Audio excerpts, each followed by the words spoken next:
Tula Bejulude, I see you. How are you? How are you guys? Kundai Panashi, how are you guys? Mkawia gaita mshitega oma followers. Mungo tega 8 followers. Mbudu wasiku 8 followers. Yamene ndumbe try. Nushanda 8 followers. Okay. All right.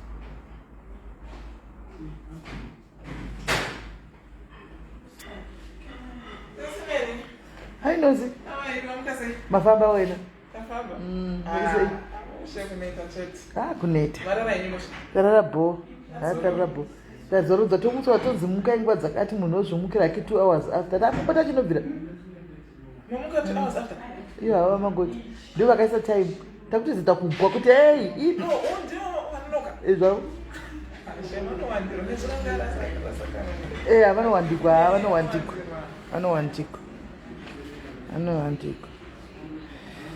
Mamukase guys, Master Koza, how are you? Patson, should you say P, my junior Bushas, Mamukase, Charity Naros, say Beatrice Mashiza, how are you guys?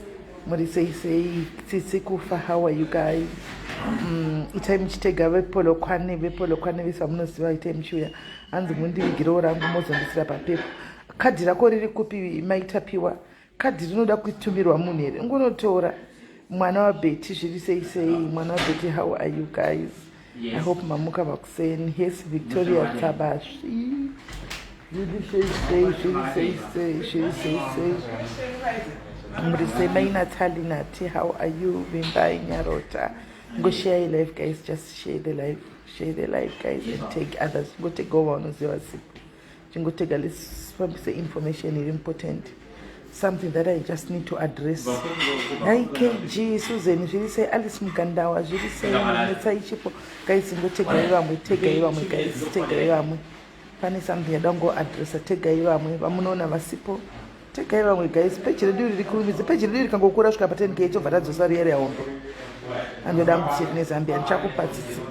Mukango take a picture of Cash Capatain Gate, Tinka to follow up, pick up, Unica Twitter bro, Takto Zokera, Papa Yapa, Takuzokera page, the doctor to Patato. To Dango Tiro, Cash Capatain K followers said to Adazari area. Saka itaikuti guys tifambe nebhora itaikuti mutege vamwe vasipo guys ingotegai vamwe vasipo tikangosva 10k page redu ratobuildika zvakanaka repick up tobva tatorivhara tobvisa iri todzosa redu rakudhara riyani unoitika Maria Ganye, how are you? Mangwanana akanaka ezbeti zviri sei right guys muri sei right vanhu vari kupolokwane vese. Thank you very much guys. Tiri ku office yenyu yePolokwane, ndiri ku office yenyu yePolokwane guys. This is your office vanhu kupolokwane. Nyaya yemakadhi yanetsa vanhu vari kunetsa makadhi nyaya yemakadhi yanetsa right now. Kana uri muPolokwane, this is your office here in Polokwane. Andi muri kuona ndo office yenyu mutauni. Address ndaisa kumusoro ndiyo office yePolokwane iyoyi. Andi zvokuti makadhi mutinetse, just come in through. Andi uchingopinda unogadzirwa kadhi rako apa 2 seconds. Kadhi rako unenge watori naro. Anditika uchingopinda munomu kadhi rako unenge watori naro. Iyi ndiyo kune vaya ndaitira live iku kune vaya vandu kuti havasi kuziva ofisi dzavo kuti dzinenge dziri kupi. Iyi ndiyo yemuPolokwane, ichi ndo ofisi yemuPolokwane. Ukangopinda mupolice station, pane police station yemutown, ipapo paline repolice station line reavbub mutown. Address ndaisa unogona kungoisa paGoogle map. Anditika inotokutaridza address kuti ndepapapa. Just walk through and pick up your card. Andika pinda mukati utore card rako ugare ne card rako naika nokuti nyaya makadhi yanetsa. Pinda mukati ugare card rako. Thank you Tsitsikova. Andika pindai mutore macards enyu please. Andi muri kuona musazotanza tizi kuti ndepapi. The other thing nyaya ndoda nditaura nenyaya you guys ndezvekudai so. Anditi please vanhu kana makajoina Zororo, anditika kana makajoina Zororo Pumulani and make sure kuti pamunoita even pamunosaina madocuments enyu tangai maverenga zviri pamadocuments anditi ukazvara mwana wako please isa mwana wako papolisi yako. Hapana kumbonzi unoda a birth certificate kuti uzoisa mwana wako. Anditika isa mwana wako papolisi. Uchingomuzvara mwana wako iwe. Uchingomuzvara ibva waisa mwana wako papolisi. Saka mchipinda pa office ye Polokwane, then this is the girl, this is the lady wamunosangana naye pa reception. Andika ndiye wamunosangana naye pa reception iyeyu. Anditika saka muchingopinda munobva masangana nemusikana uyu anobva kupa makadzi enyu. Anditi right. Saka mukange maisa things seto manyako manya uye moshoko utore kadhi rako uchingopinda meet this girl, meet this lady ari pa reception, tell you kuti I want my card rinoprintwa ipapo wakamirira. That is if it's not printed yet, right? Then from there I'm addressing nyaya yekuti kana mabatsirwa vana venyu please add your kids to your policy there and there. Ani muri kunzwa isai vana venyu pamapolisi ipapo. Ani manzwa azvitombonidhe kuti anzi ndoda mboti mwana amire agozokura, mwana agozodai, mwana agozodai. Isa mwana wako, mwana ndewako asi mwana wekuba. Anditika saka ibva wanotoziva kuti mwana wako mutemo wacho unotongo kuti isa mwana wako ipapo. Anditika hey, then nokuti zvinoitika ndezvekudai sorry zvinoitika sorry babes volume bijana. Saka zvinoitika ndezvekudai handi muri kuona ukasaisa mwana wako papolisi anditi poitika dambudziko. Why am I addressing this issue? Pane issue yaitika, teererai kunimunzwe kuissue iyi. Pane issue yaitika andimaona ndoda kuti mesoteereresa kune vangu madiaries enini.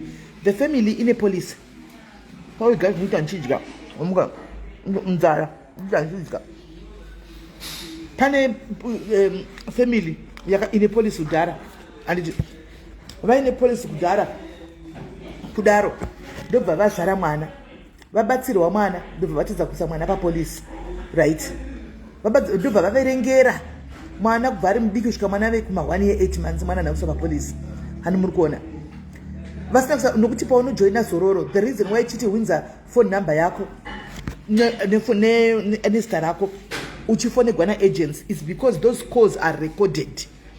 They are recorded and those records are kept very safe kuitira mangwana pakaita dispute ma-recordings anoitwa pull through. Animaona konzi recording yako iyo wakaudzwa. So paunotojoina patinoto atitombokujoinisu neWhatsApp muzive panotanga paitwa straight call wozojoina ko kuWhatsApp, but straight call yatomboitwa because ndio inenge ichirecord. Andi muri kuona. So after that now vakatoudzwa kunzi isai mwana papolisi please, isai mwana papolisi nokuti if anything vachingoti aiwa mwana nchaisa asati ave nebirth achatadai pachijamba nditika, but vanga vakaudzwa zvese kuti mwana mukaisa papolisi zvikadai everything she knew vakatosaina document, right? Sezvinei vakaramba vachiverengera mwana akura, mwana angogwara short period ndobva mwana shaika. Havana kuisa mwana papolisi. Ani muri kuona zviripo manje havana kuisa mwana papolisi kubva achizvarwa kusvika iko zvina ane 1 year 9 months akutopinda mu2 months. Vadzoka manje vati mwana wedu afa, pakunotaswa papolisi pepa yakudaiso pamarecords mwana haasi papolisi. Muri kuteerera mwana hapo papolisi yave haso now. Family dzinobva dzatanga kunyepa manje pakadaro ubva tanga kuti atinamboudzwa isusu nezororo kuti mwana kana asiri papolisi havigwi. Come on guys, ndo panopuliwa marecords achinopuliwa chiuya wanike vakatoudziwa vakasainira vaitoziva zvese, they knew. Apa munenge matanga kumhanya kumafamily group ka nekumachechi group kunoti vari kuramba kuti viga masvibisa zita rekambani muchiziva chokwadi maichiziva makasainira. Animaona marecords anenge aripo. You can never beat makambani aya. Munenge musingazivi zvimwe zvinenge zvichiitika but everything vanenge vanazvo. Animaona kwakutotanga kutofonwa nevanhu vakasiyana-siyana. Ye but family mukuramba kozonoti vanenge vasingaudzi vanhu chokwadika kozonoti marecords apuliwa auya manje signature yavo itoripo kunza vasive hamusimere makatsanapa hatinonge tisanangurwa. You understand what I'm saying? Kuti munenge muchitoziva munenge matsanangurwa madocuments aiverengai musati mangosaina. Musangopiwa document mosaina without reading. Unoona saka inenge mwana anenge asiri papolisi ko ine kazhinji kacho munenge makutorigadwa kunzi chibhadhare keshi kwezi mwana apo papolisi. Sezvineyo kesi iyi vazongoti havulakire kuti vamiramira vakatanga kutsvaga kuti woita sei sekambani kuti vamubatsire nokuti chokwadi mwana anenge ari wavo. Handitika kwakufondera kwakudi kwakuita kuti mameeting kwakuenda kuna underwriter kwakudi underwriter kubva ati alright ngativachengete ngativavigirei mwana uyu. So need to try and avoid kuti mangwana vaita laki unogona kurambirwa. uriwo waisangana situation yakadai unogona kurambiro maita lakiri kuti underwrite wachona abvuma right now.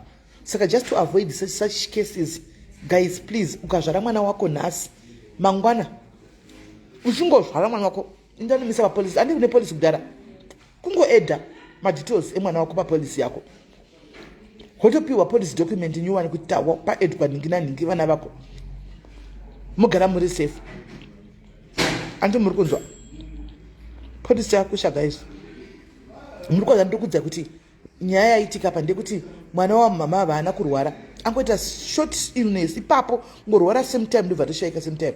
Rufu zvo zvandotaura kuti harugadziri haugoni kuti ipapa vaingoti pamwe vaingozvidza kuti handichazodai, handichazojoinisa, handichazowedzera, handichazomukanda, handichazomisa, vachingowedzera, vachingokanganwa, vachingoprolonga madhisi, vachingosimbe. Onai zvaitika, onai zvaitika. Saka zvinoitika, kufa hakuna kuti chi mreda kunaitonora anmona. Please, kufa kuriko, whether you like it or not. Shaiwa ko zvimwe zvinhu guys, zviri nani kushaiwa data, zviri nani kushaiwa data guys, but wakabhadhara polisi yako, polisi inodiwa skana panguva dzekuti nhamo yakuwira, ndo panonyatsokuona kuti policy is important, ende inokuwira usingafungiri wakarivara, ndo panonyatsokuwira ipapo zvaitika ipapo mabhanza ikoya mamaonepi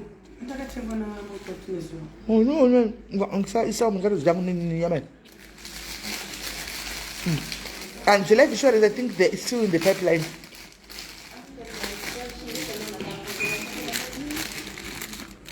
Sure, I'm sure it's still in the pipe, in the answer ngatika one aiwa isika auto nokuti vanoziva sei kuti wakazvara kune mumwe munhu ariko 5 chicks hanzi muri kudya spare. Vanoziva sei kuti kune munhu wakazvara mumwe mwana, kuti munhu wese wada kusa pakadhi rako mujoinisa, pinde pakadhi rako ugare uri safe, vajoinise vese. Kadhi rinokuti shuwa rinoda vanhu 7,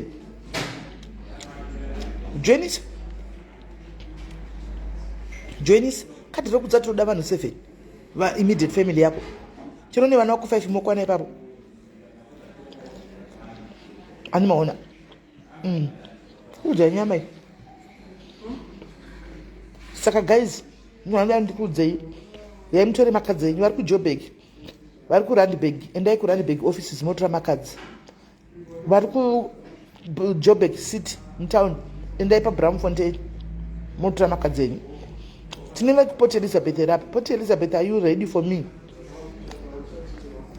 Port Elizabeth, are you ready for me? Port Elizabeth, are you ready for me? Port Elizabeth, tine PE, tinavo vakawanda vePE varipo parao. PE, muripo here?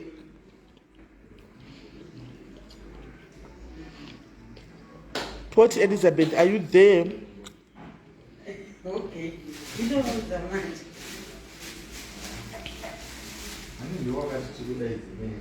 But as long as zita rako riripo Isabel, you are safe. Chaurozongoita iwewe ndibate kuseri, then ndokulingana agent abva arekodhe kule achona chikuisa madocuments iwayo, because unotorekodwa chete. Hanzi PE ziripo, right? How are you, Rachel ukatengera? Are you ready to see me, Port Elizabeth?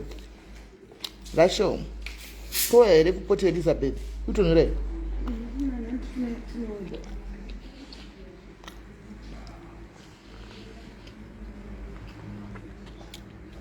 Port Elizabeth, touya here, tukushanyire here, Port Elizabeth. Tishikeko here. Anchatura.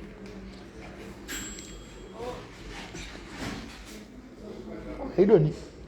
Sabasa.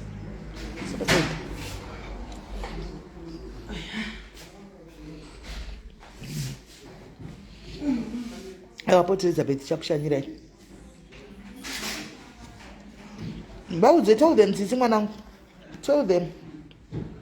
Vaudze kuti dhaizi haitichavigi vanhu.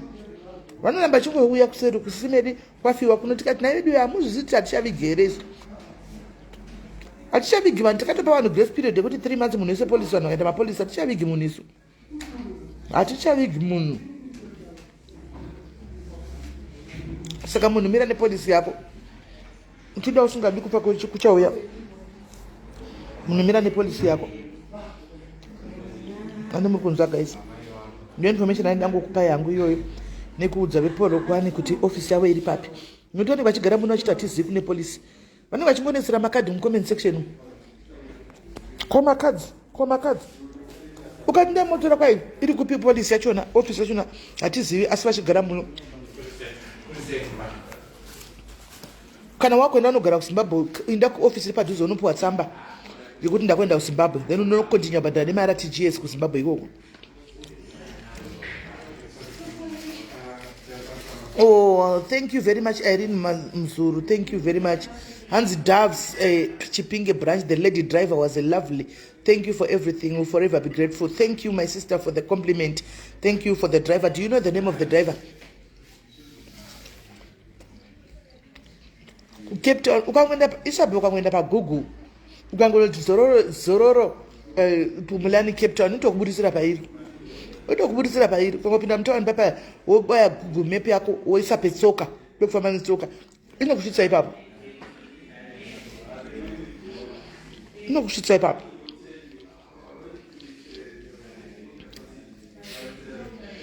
Yuri kuboda uko. Hamna kuona ino. Kuboda uko. Kuita mota dzinosvika 18. Dzikuna nemabhodhi 18. Last week Cape Town chete zororo yakaendesa 10 per 1 week. 10 bodies per 1 week last week chete. 10 bodies per 1 week. Cape Town chete. Hamuna kuona zviri kuita guys. Alice Moyo say kudzai ndaramo how are you? So guys musora zvakanaka ndika ndo pane office yenyu apa mozo yatubatana. Tobatana time nasi Friday anditika.